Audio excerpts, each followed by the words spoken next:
Hello दोस्तों, clean education MP में आप सभी का स्वागत है।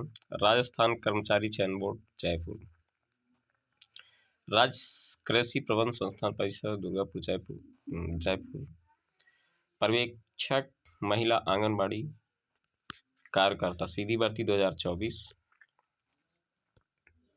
समेकित बाल विकास सेवाएं महिला एवं बाल विकास विभाग राजस्थान के लिए राजस्थान महिला एवं बाल विकास राज्य एवं अधीनस्थ सेवा नियम 1998 यथा संशोधित एवं राजस्थान अनुसूचित क्षेत्र अधीनस्थ मंत्रालयिक एवं चतुर्थ श्रेणी सेवा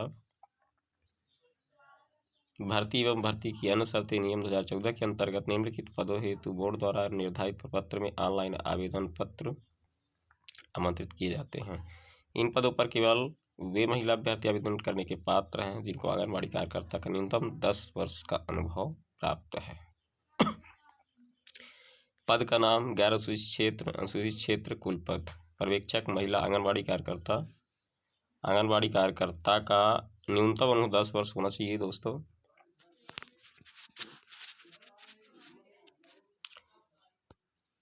अभ्यर्थी हेतु विशेष निर्देश क्या है देखते हैं।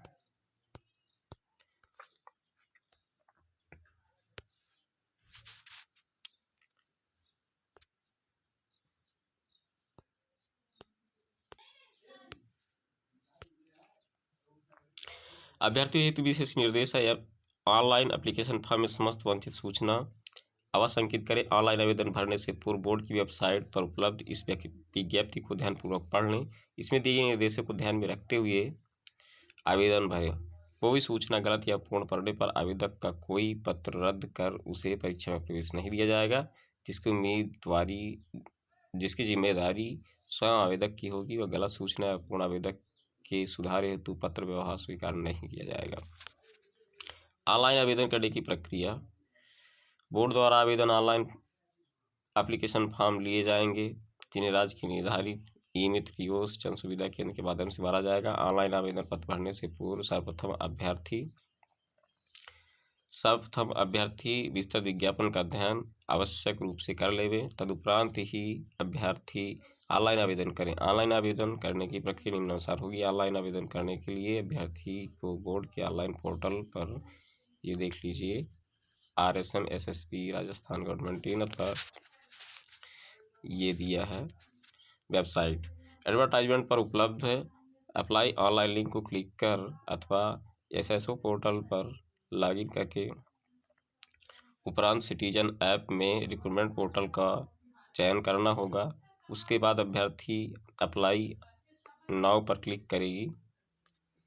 यदि अभ्यर्थी द्वारा OTR का एक बारी पंजीयन शुल्क जमा नहीं किया है तो अभ्यर्थी को सर्वप्रथम OTR टैब पर अपनी श्रेणी अथवा reserve NC MBC NC SC ST SAH श्रेणी दिव्यांगता की स्थिति में गृह राज्य का विवरण दर्ज करके शुल्क का भुगतान करना होगा।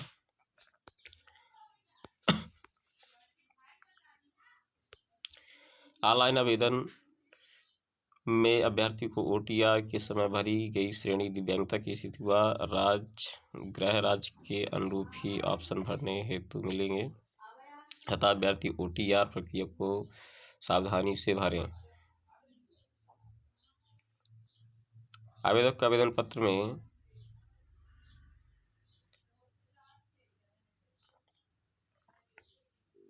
OTR प्रक्रिया को पूरा करने के बाद अभ्यर्थी SSO के माध्यम से आवेदन कर सकेगा। आवेदन पत्र में नवीनतम फोटो 1 माह से अधिक पुरानी ना हो अपलोड की जानी आवश्यक है।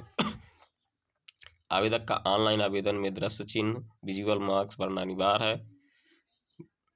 भर्ती के लिए आवेदन प्रक्रिया के दौरान उम्मीदवार को स्वयं की पहचान को आवेदन पत्र में सत्यापित करना होगा, जिस हेतु उसके पास निम्नलिखित सत्यापन विधियों में से किसी एक विधि का चयन करने का विकल्प उपलब्ध होगा। आधार कार्ड आधारित सत्यापन। पहला, यदि उम्मीदवार आधार कार्ड का उपयोग करके OTR जनरेट करता है तो किसी सत्यापन की आवश्यकता नहीं होगी। सेकंड बिंदु क्या है, यदि OTR जन आधार के माध्यम से जनरेट होता है तो उम्मीदवार को आवेदन पत्र में निम्नलिखित जानकारी का सत्यापन करना होगा। आधार नंबर दर्ज करें, फिर डेटा में दर्ज की गई जानकारी, उम्मीदवार का नाम, पिता का नाम और जन्म तिथि का सत्यापन किया जाएगा।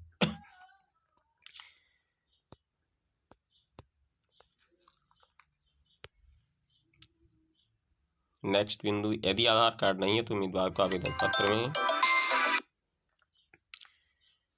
यदि आधार कार्ड नहीं है तो उम्मीदवार को आवेदन पत्र में इसी हेतु निर्धारित सहमति की घोषणा करनी होगी। घोषणा करने के बाद उम्मीदवार निम्नलिखित 3 में से किसी एक विकल्प का चयन कर स्वयं के नाम, पिता के नाम और जन्म तिथि को सत्यापित करेगा। मूल प्रमाण पत्र विकल्प, उम्मीदवार अपने मूल प्रमाण पत्र का क्रमांक दर्ज करेगा। उसके पश्चात फैच बटन पर क्लिक करने पर डोमिसाइल या बोनाफाइड प्रमाण पत्रों के डाटा से सत्यापित किया जाएगा।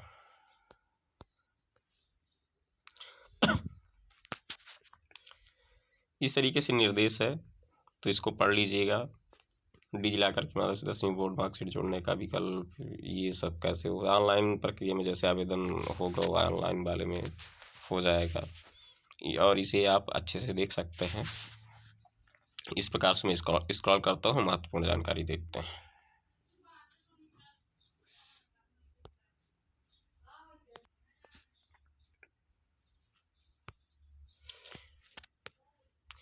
एक बारी पंजीयन शुल्क, कार्मिक विभाग के परिपत्र दिनांक 19/4/2023 के द्वारा अभ्यर्थियों को अपनी SSO ID द्वारा लॉगिन करने के एक बारी पंजीयन प्रणाली ऑप्शन पर जाकर निम्नानुसार निर्धारित पंजीयन शुल्क राज्य के निर्धारित ई-मित्र कियोस्क या जन सुविधा केंद्र के माध्यम से चयन बोर्ड को ऑनलाइन जमा करावें। इस तरीके से और जानकारी देख लीजिएगा इसमें।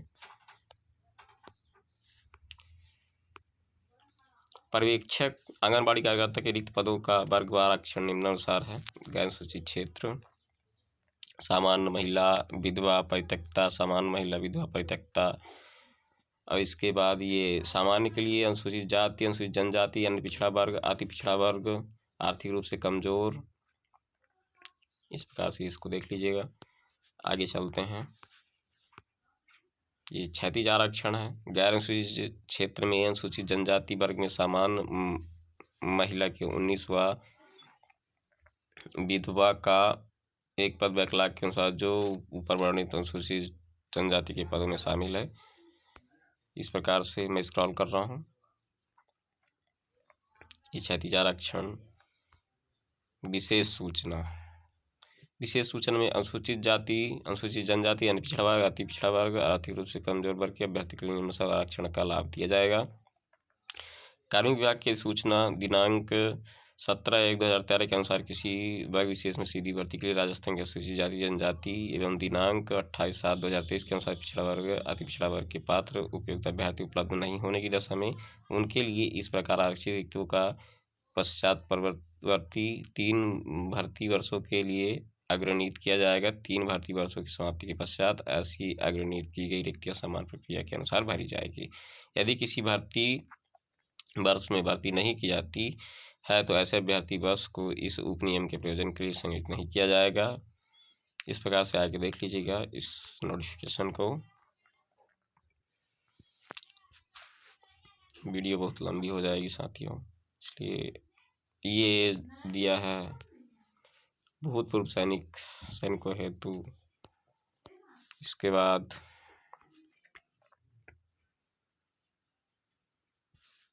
ये उत्कृष्ट खिलाड़ी के पदों हेतु है। उत्कृष्ट खिलाड़ी संबंधित प्रावधान है, कुछ प्रावधान देख लीजिए। अंतर्राष्ट्रीय खेल संस्था टूर्नामेंट या चैंपियनशिप का नाम, ये आप इसको देख लीजिएगा, स्पोर्ट वालों के लिए है।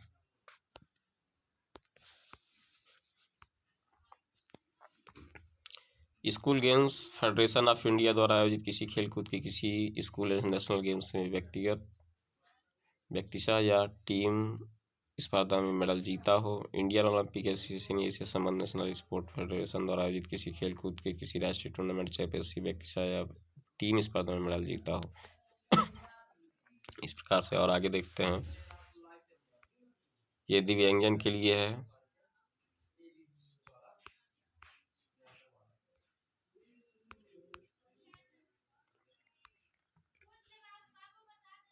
इस प्रकार से वेतनमान के लिए देख लीजिएगा। ये पात्रता एवं शैक्षिक योग्यता, पात्रता एवं शैक्षिक योग्यता। पात्रता एवं शैक्षणिक योग्यता भारत में कानून द्वारा स्थापित विश्वविद्यालय से स्नातक, ICDS में आंगनबाड़ी कार्यकर्ता में 10 वर्ष का अनुभव और कंप्यूटर शिक्षा में निम्नलिखित में से कोई एक या उच्च योग्यता होना चाहिए। भारत सरकार एक लर्निंग विकास विभाग के नियंत्रण में DOICC द्वारा संचालित ओ या उच्च स्तरीय प्रमाण पत्र पाठ्यक्रम या NILT NIELIT नई दिल्ली द्वारा कंप्यूटर अवधारणा पर प्रमाण पत्र पाठ्यक्रम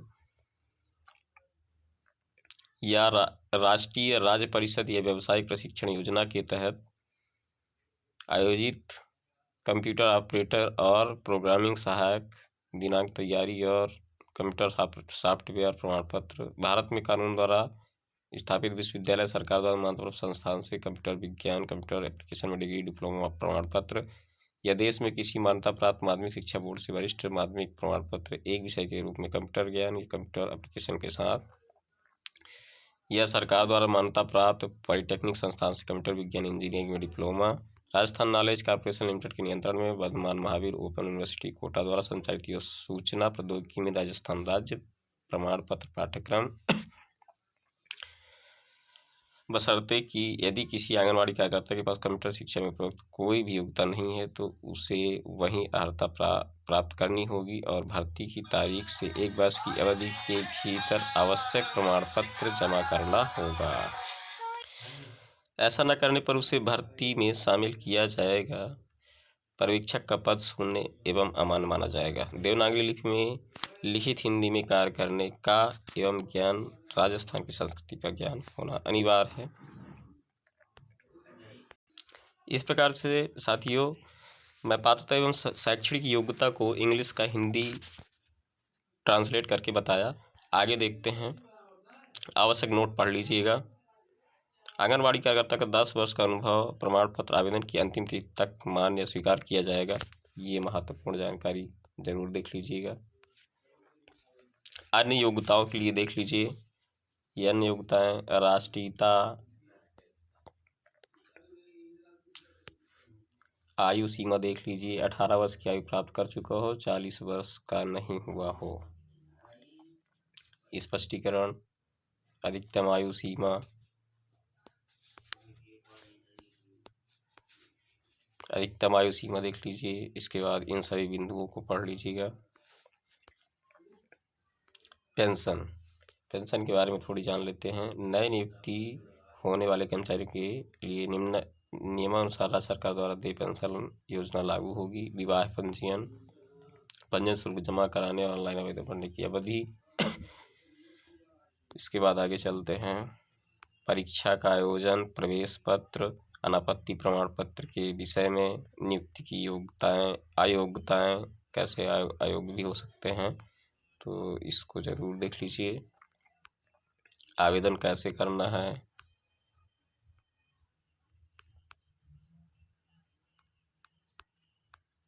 ये इसके बाद विशेष टिप्पणी, ऑनलाइन आवेदन में संशोधन की प्रक्रिया,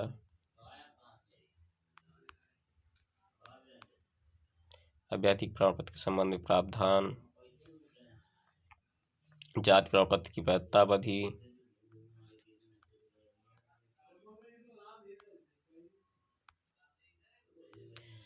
आवेदन में गलत सूचना प्रस्तुत करने वाले अनुचित साधनों की रोकथाम, परीक्षा की स्कीम पाठ्यक्रम, इसे जरूर देख लें। पर्यवेक्षक महिला आंगनबाड़ी पदों पर सीधी भर्ती परीक्षा है तो स्कीम निम्न प्रकार से होगी।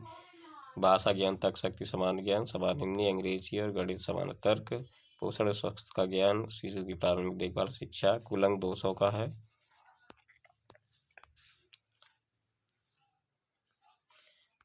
पाठ्यक्रम सिलेबस की जानकारी जरूर ले लेनी है ताकि हमें दिक्कत ना हो पढ़ाई करने में। इस तरीके से भाषा ज्ञान, तर्क शक्ति में सामान्य ज्ञान में देख लीजिए, हिंदी में कौन कौन से हैं, अंग्रेजी में। इसके बाद गणित में, ये पोषण के विषय में, शिशु की प्रारंभिक देखभाल में, बोर्ड की वेबसाइट वगैरह। ये मेजर जनरल आलोक राज, अध्यक्ष। इस प्रकार नेक्स्ट नोटिफिकेशन पाने के लिए क्लीन एजुकेशन MP चैनल को सब्सक्राइब कर लें ताकि सबसे पहले नोटिफिकेशन आपको मिले। धन्यवाद।